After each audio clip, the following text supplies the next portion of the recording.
Welcome back to the hidden world of botanical wonder. In this second part, we're diving deeper, exploring plants that shoot like snipers, drain like vampires, and move like ghosts. It's a fascinating journey inspired by BBC Earth, revealing the hidden revolution of plants that act like animals. Let's get started. Nature doesn't wait around. It strikes first with precision and power. Take the sandbox tree, nicknamed the dynamite tree. Its fruit explodes with a crack like a gunshot, sending seeds flying at 160 miles per hour. Then there's the squirting cucumber, a biological pressure cooker that erupts at the slightest touch, shooting seeds up to 20 feet away. These plants are the artillery of the undergrowth, true ballistic snipers in the wild. Let's dive into some of nature's underwater monsters, plants that don't just survive, but hunt. Take the cobra lily, a master of confusion. It uses translucent windows to trick insects, guiding them into a hall of mirrors where escape is impossible. Then there's the water wheel plant, snapping shut in just 10 milliseconds, trapping tiny water fleas in a watery tomb. Beneath the surface, these mini predators prove that plants can be just as deadly as any underwater beast. In the wild, appearance is everything. These orchids have taken visual mimicry to a whole new level. They don't just look like flowers, they impersonate insects and birds to trick their pollinators.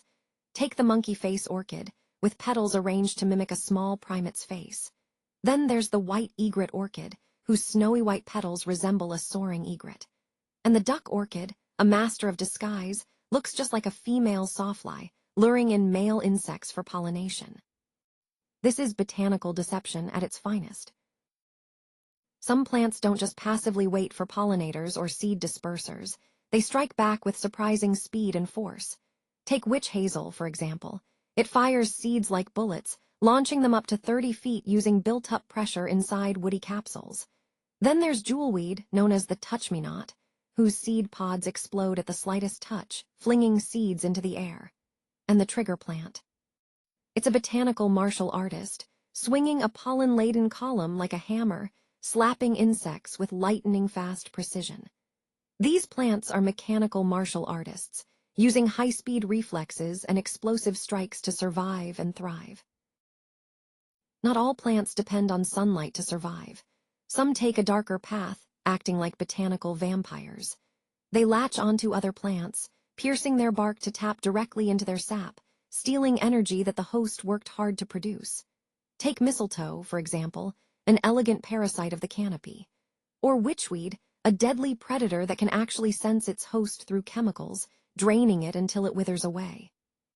This is the dark side of flora, plants that survive by feeding off others. Some plants have evolved incredible ways to protect themselves. Take the bullhorn acacia. It grows hollow, horn-shaped thorns filled with sweet nectar. This nectar attracts aggressive ants, which then defend the tree from hungry herbivores. Another example is the ant house plant, which builds bulbous tubers full of tunnels, offering a home for ant colonies. In return, these ants act as mercenary defenders. This kind of cooperation shows how plants use complex biological architecture to build living fortresses and recruit allies for survival. The savanna is alive with sound and movement, a complex web of signals that keep its creatures in tune. As the sun sets, some plants respond with a gentle rhythm, folding their leaves upward like hands in prayer. It's a kind of sleep movement, a natural clock at work. Elsewhere, hollow galls act like wind instruments, whistling warnings to large herbivores about the ants waiting inside. These acoustic and tactile sentinels create a living rhythm that shapes life on the savanna. Let's talk about some of nature's most clever spies. The cat's claw creeper is a predatory climber with hooked tendrils that latch onto tree bark, slowly wrapping around and smothering its host. Then there's Bequilla trifoliolata, the ultimate botanical chameleon. It changes its leaves, size, shape, and color to blend perfectly with its host tree, hiding in plain sight from hungry herbivores.